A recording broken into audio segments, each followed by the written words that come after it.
கேட்டும் அறியாதிருந்த, அறிந்தும் புரியாதிருந்த, புரிந்தும் உணராதிருந்த நீங்கள் புசிக்கத்தக்க வேறு ஒரு ஆகாரம் எங்களிடத்தில் உண்டு. அதை புசிக்க நீங்கள் ஆயத்தமா?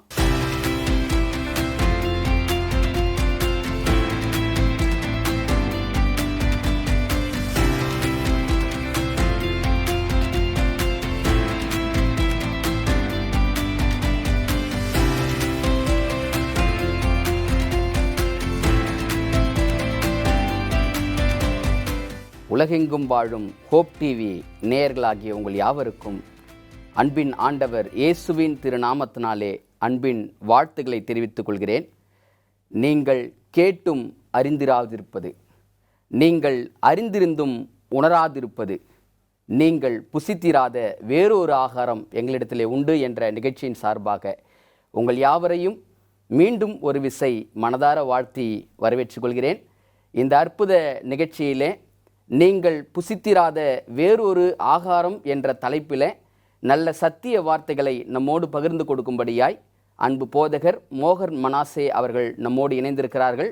அவர்களை நிகழ்ச்சியின் சார்பாக மனதார வாழ்த்தி வரவேற்றுக் கொள்வோம்.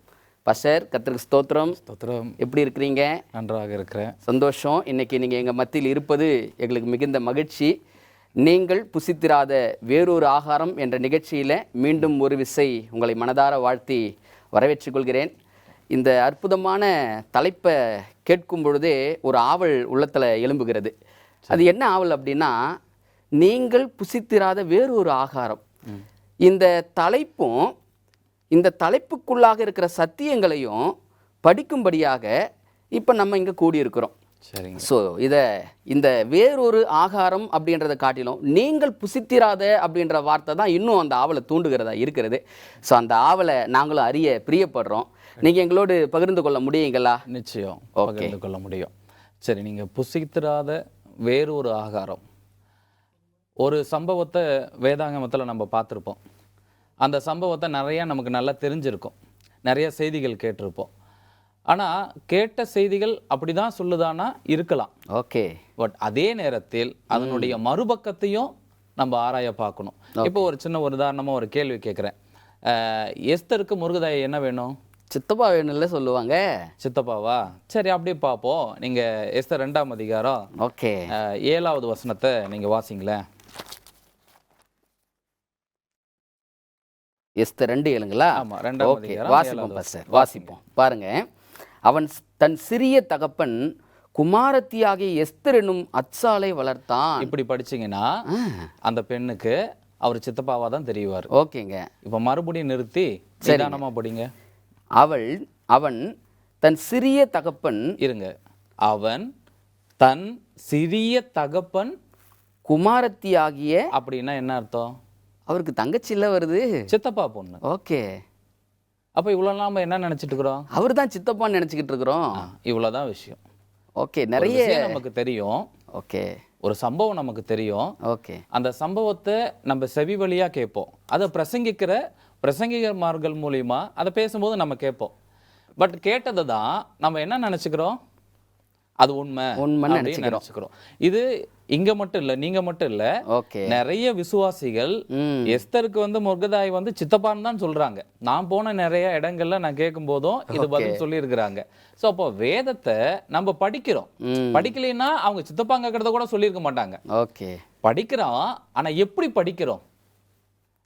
அப்போ ஒரு விஷயத்த கேட்கிறோம், படிக்கிறோம், புரியலங்கும் போது அது போதகர்கிட்டையோ இல்ல மற்றவர்கள்கிட்டயோ கேட்கும் போது அவங்க புரிதலிலிருந்து ஒரு தகவல் எடுத்து கொடுப்பாங்க. பட் வேதம் என்ன சொல்லுது? ஸோ அதனாலதான் தலைப்பு நீங்கள் புசித்திராத வேறொரு ஆகாரமோ.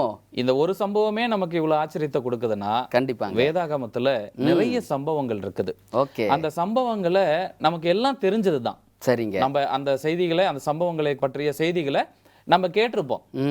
அது நமக்கு நல்லா தெரிஞ்சிருக்கும். ஓ, இந்த சம்பவம் தானே தெரியும், இதுல ஒரு 100 பிரசங்கம் கேட்டிருப்பேன், இதுல ஒரு 1000 பிரசங்கம் கேட்டிருப்பேன், இந்த மாதிரியான எண்ணங்கள் இருக்கும். நிச்சயமாங்க. பட் அந்த பிரசங்கத்தை வேதம் எந்த பார்வையில பாக்குது? ஓகே. வேதம் என்ன சொல்லுது? சரிங்க. ஸோ அப்படி உட்கார்ந்து ஆராயும் போது நாம் படிக்க வேண்டியதும் தேவன் வெளிப்படுத்த இருக்கிற அந்த சித்தமான சத்தியங்களையும் நம்ம மறந்து போயிடுறோம் சில நேரங்கள்ல. ஓகேண்ணே. ஸோ அந்த ஃபோக்கஸ் பண்ணி அப்படிப்பட்ட சம்பவங்களில் மறைமுகம் சொல்ல முடியாது, வேதம் எல்லாத்தையும் பொக்கிஷமா தான் வச்சிருக்கு. அதை கண்டுபிடிக்கிறவனுக்கு தான் அது சொந்தம். ஆமாங்க, ஆமா. நான் வெறுமனே வெளிப்புறமா இருக்கிற காரியங்கள், இப்போ நீங்க சாதாரணமா பாருங்க, கற்கள் எல்லாம் இருக்கும், நீங்க மேல கிடக்கிற எந்த கற்களுக்கும் மதிப்பு இல்லை. உண்மைதான். சரியா? அதே மண்ணுக்குள் மறைந்திருக்கிற கற்கள் எல்லாத்துக்கும் மதிப்பு உண்டு. கண்டிப்பாங்க. அது வைரமா இருக்கலாம், இல்ல ரத்தினமா இருக்கலாம், அதுவும் கற்கள் தானே. அதுவும் கற்கள் தானே. உண்மைதான், உண்மைதான், உண்மை. அப்போ இன்னைக்கு நம்ம என்ன செய்யறோம், வேதத்தை மேலாக இருக்கிற கற்களை போல எடுத்து அதை பார்த்துட்டு நம்ம கடந்து போறோம். ஆனா இந்த வேதாகமம் ஒவ்வொன்றும் மண்ணுக்குள் மறைந்திருக்கிற வைரத்தை போல, தங்கத்தை போல, வெள்ளியை போல புடமிடப்பட்ட அவ்வளவும் மதிப்பு அதிகமான சத்தியங்கள். அப்படிங்களா? அப்ப சம்பவங்களை நம்ம வாசிக்கும் போது அதை வெறும் சம்பவங்களாய் மட்டும் கடந்து போகிறது இல்ல. அந்த சம்பவத்தில், அந்த வார்த்தைகளில் ஆண்டவர் அவருடைய உள்ளத்திலிருந்து பேசியிருப்பார்ல. கண்டிப்பாங்க. இப்ப வேதத்தை நம்ம எப்படி பார்க்கிறோம்? நான் படிக்கும்போது நான் எப்படி இந்த வேதத்தை படிக்க எனக்கு என்ன புரியுதோ அதுதான்.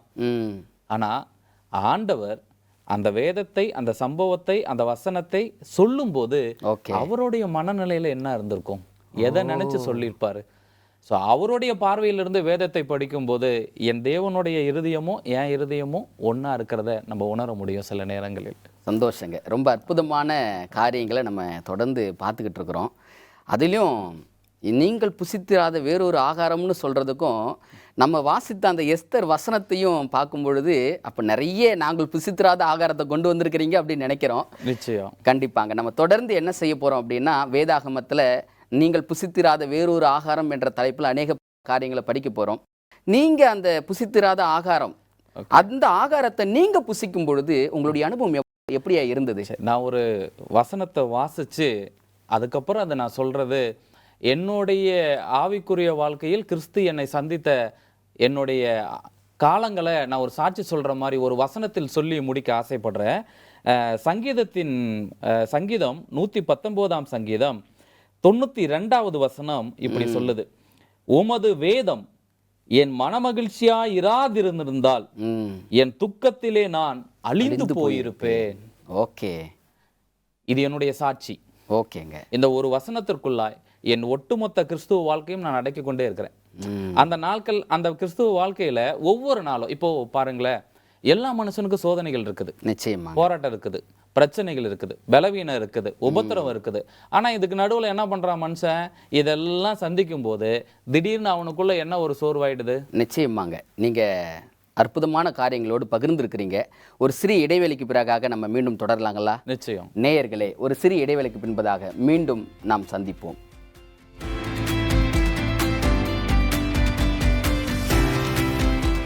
பிரியமானவர்களே, மீண்டுமாக ஒரு இடைவெளிக்கு பிறகாக நீங்கள் புசித்திராத வேறொரு ஆகாரம் என்ற தலைப்பில் அன்பு போதகரோடு நாம் மீண்டும் இணைவோம். பாஸ்டர், ரொம்ப அற்புதமான காரியங்கள் எங்களோடு நீங்கள் பகிர்ந்து கொண்டிருந்தீங்க. சங்கீத புத்தகத்தில் அருமையான ஒரு வசனத்தையும் சொன்னீங்க. உங்களுடைய சாட்சியை மீண்டும் நாங்கள் கேட்க பிரியப்படுறோம். மீண்டும் பகிர்ந்து கொள்ள முடியுங்களா? நிச்சயம். இப்போ இந்த சங்கீதத்தில் சொல்கிற மாதிரி ஒவ்வொரு மனுஷனுக்கும் போராட்டங்கள் இருக்குது, கண்டிப்பாங்க, பிரச்சனைகள் இருக்குது, ஆமா, உபத்திரம் இருக்குது, என்ன இல்லை தேவைகள் இருக்குது. எல்லா சூழ்நிலைகளையும் மனுஷன் ஒண்ணு மனிதனுடைய உதவியை தேடுவான், கண்டிப்பா, இல்லைன்னா ஆண்டவருடைய உதவியை தேடுவான். உண்மைதாங்க. முதல்ல மனுஷன் உதவி தேடுறது மனுஷங்கிட்ட தான் தேடுவான்.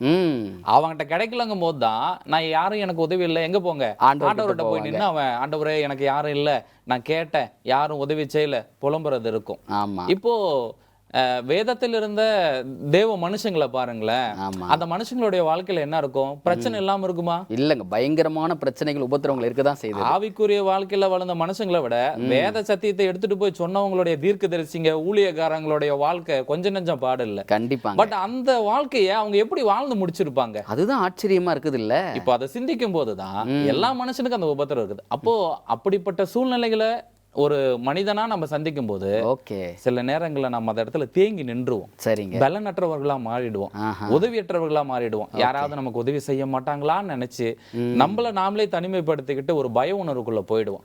இந்த மாதிரியான எல்லா சூழ்நிலைகளையும் மனுஷன் சந்திக்கிறான். சரிங்க. அப்படிப்பட்ட சூழ்நிலைகள்ல நமக்கு எல்லாமும் எல்லாமா இருக்கிறது எதுன்னா இந்த வேதாகம் ஒண்ணுதான். சரியா சொன்னீங்க. இந்த வேதாகம் ஒண்ணுதான்.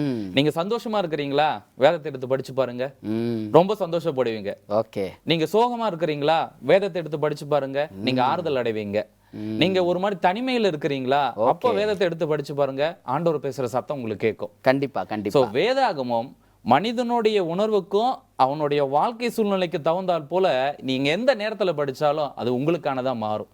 அப்படி என்னுடைய வாழ்க்கையில எல்லாருக்கும் இருக்கிற மாதிரி எனக்கும் பிரச்சனைகள் எல்லாம் இருக்கும். அந்த நேரங்கள்ல என்னுடைய ஒரே ஒரு ஆறுதலும் தேடுதலும், நான் சென்று அடைஞ்சு இளைப்பாற இடமும் இந்த வேதாகமம் தான். வேதாகம் மாத்திரமே. ஆமா. ரொம்ப அற்புதமா நீங்க உங்களுடைய காரியங்களை பகிர்ந்து கொடுத்துட்டு இருக்கிறீங்க. அப்ப அநேக அனுபவங்களை நீங்க வேதாகமத்துல இருந்து அடைந்திருக்கிறீங்க, அப்படிதானங்களே? நிச்சயம். இதுல இன்னொரு விஷயத்தை நான் சொல்ல விரும்புறேன். இந்த வேதாகமத்தை நீங்க வாசிக்கிறீங்க, அந்த சூழ்நிலைகள்ல வாசிக்கிறீங்க, நீங்க வேதாகமத்தை எடுத்து படிக்கிறீங்க. நீங்க படிக்கும்போது படித்ததை தியானம் பண்ணும்போது, ஓகே, தியானம் பண்ணும்போது பரலோகம் உங்களுக்கு வெளிப்படுத்துற அந்த உணர்வான சத்தியங்கள் இருக்கு இல்லையா, ஓகே, அதை நீங்க உட்கொள்ளும் போது ஒரு சந்தோஷம் வரும். சரிங்க.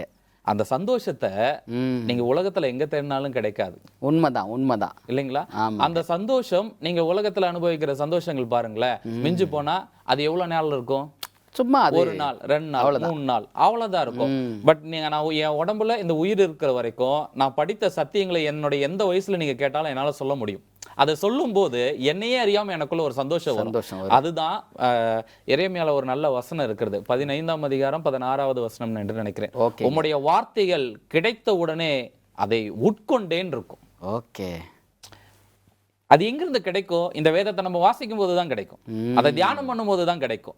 அந்த வார்த்தையை உட்கொண்ட அது என் உள்ளத்துக்கு சந்தோஷமோ என் இருதயத்தின் மகிழ்ச்சியுமா இருக்குதுங்குது. அப்ப அநேக விதமான சந்தோஷங்களை வேதாகமத்தில் நீங்க பெற்றிருக்கிறீங்க. நிச்சயம். அந்த அனுபவங்கள் உங்களுக்குள்ளாக அதிகமா இருக்கிறது என்பதை உங்களுடைய பேச்சில எங்களால பார்க்க முடியுது.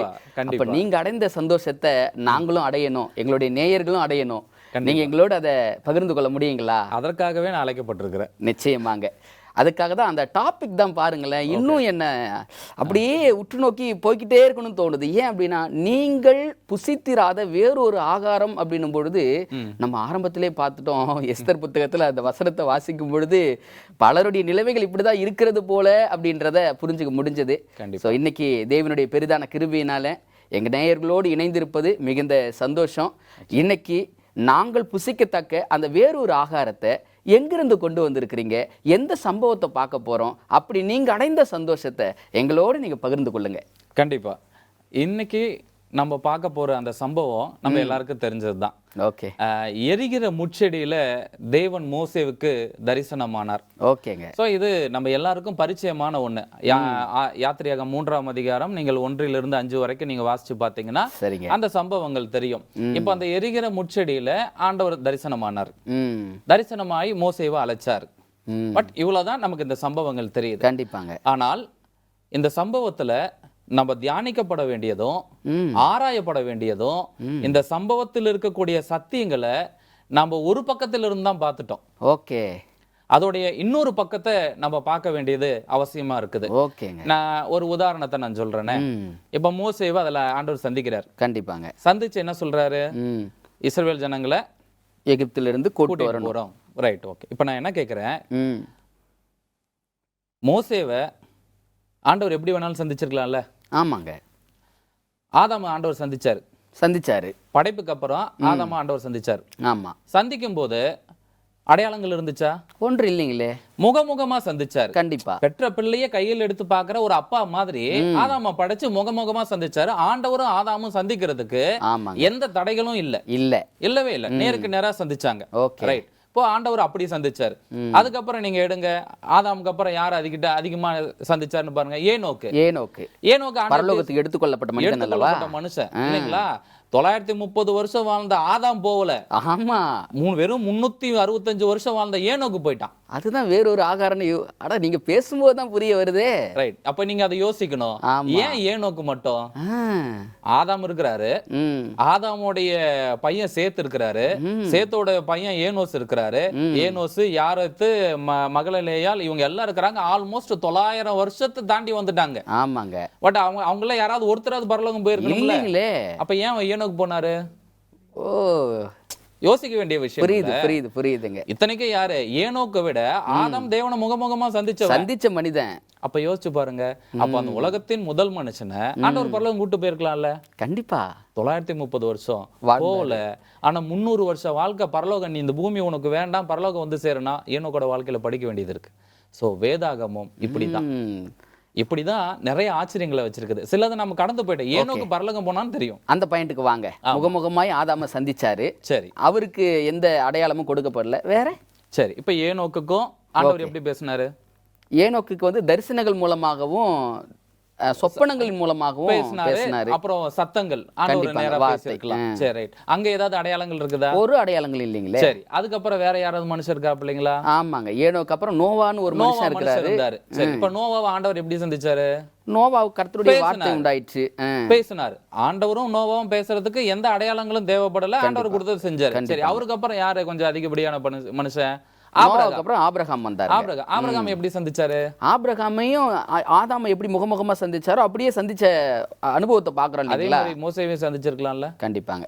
அன்பான போதகருக்கு ரொம்ப நன்றி சொல்றோம். ரொம்ப அற்புத விதமாக நீங்க எங்களோட பகிர்ந்து கொண்டிருக்கிறீங்க. ஒரு சிறிய இடைவெளிக்கு மீண்டும் தொடரலாங்களா? கண்டிப்பா. நேயர்களே, மீண்டுமாக ஒரு சிறிய இடைவெளிக்கு பிறகாக நாம் தொடருவோம்.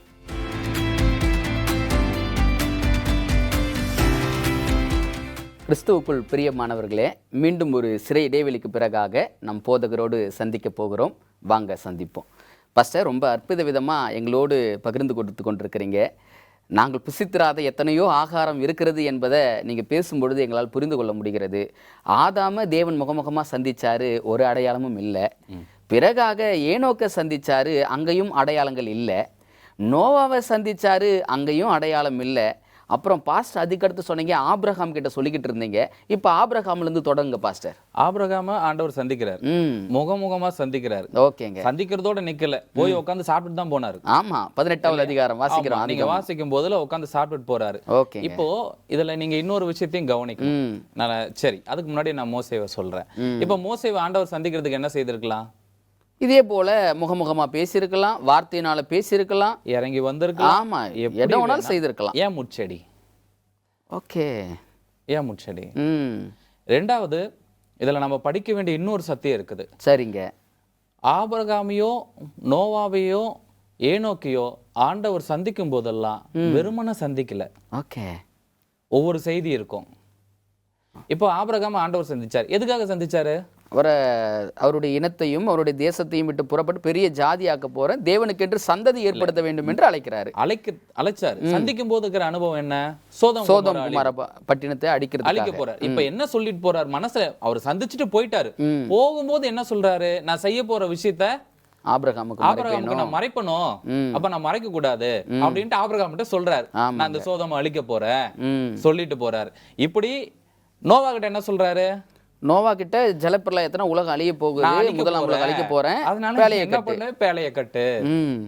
ஆண்டவர் ஒரு மனிதனை சந்திக்கிறாருன்னு சொன்னா அவர் வெறுமன சந்திக்கல, ஒரு செய்தி இருக்கிறது அப்படின்னு சொல்ல வருகிறார். ஓகே, இனி சம்பவிக்க போகிறதா இருக்கலாம், இல்லைன்னா சம்பவித்ததுல இருந்து ஏதாவது உங்களுக்கு சொல்ல வேண்டியதா இருக்கலாம், எப்படி வேணாலும் இருக்கலாம். அப்ப இந்த இடத்துல ஆண்டவர் மோசேவை சந்திக்கிறாருன்னா ஒரு செய்தியோட தான் வராரு. கண்டிப்பா. பட் அந்த செய்தியை எப்படி எடுத்துட்டு வந்திருக்கலாம்னா, ஆதாம மாதிரி, ஆபிரகாம மாதிரி, நோவாவை மாதிரி ஆண்டவர் சந்திச்சிருந்திருக்கலாம். கண்டிப்பா. இந்த முட்செடியை கொண்டு வந்து வச்சு அதுல இருந்து தேவன் தன்னை வெளிப்படுத்துகிறார் என்றால் அப்ப அதுல ஏதோ ஒரு பாடம் இருக்கணும்ல. கண்டிப்பாங்க, நீங்க சொல்வது போல அப்ப அதுல ஒரு தூது இருக்குது அப்படின்னு சொல்ல வரீங்க. நிச்சயம்.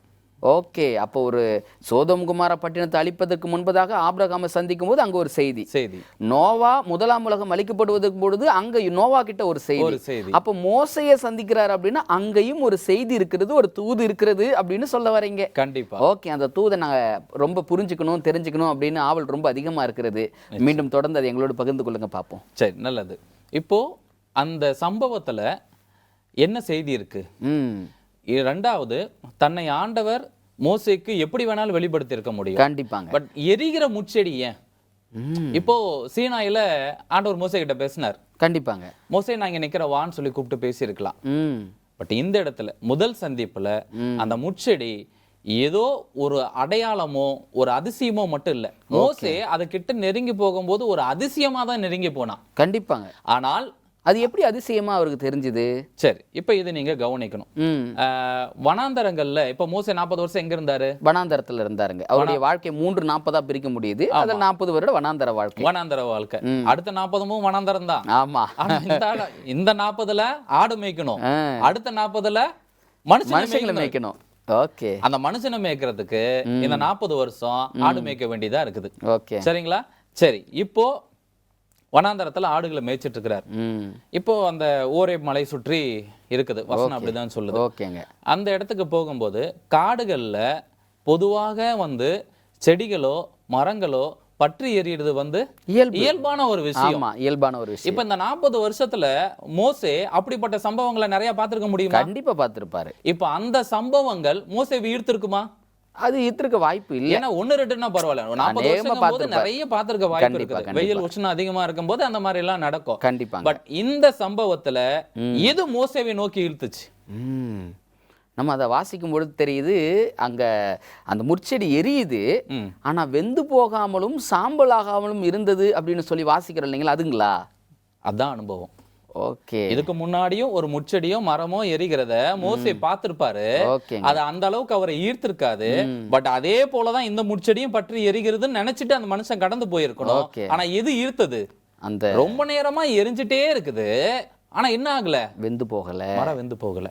ஓகேங்க. சில நேரங்கள்ல ஆண்டவர் வேதாகமத்துல நிறைய அற்புதங்களை செய்திருக்கிறார், நிறைய அடையாளங்களை செய்திருக்கிறார். நாம என்ன செய்யறோம்? அது எல்லாமே வெறும் அற்புதங்கள் அடையாளங்கள் மட்டும்தான் நம்ம நினைக்கிறோம்.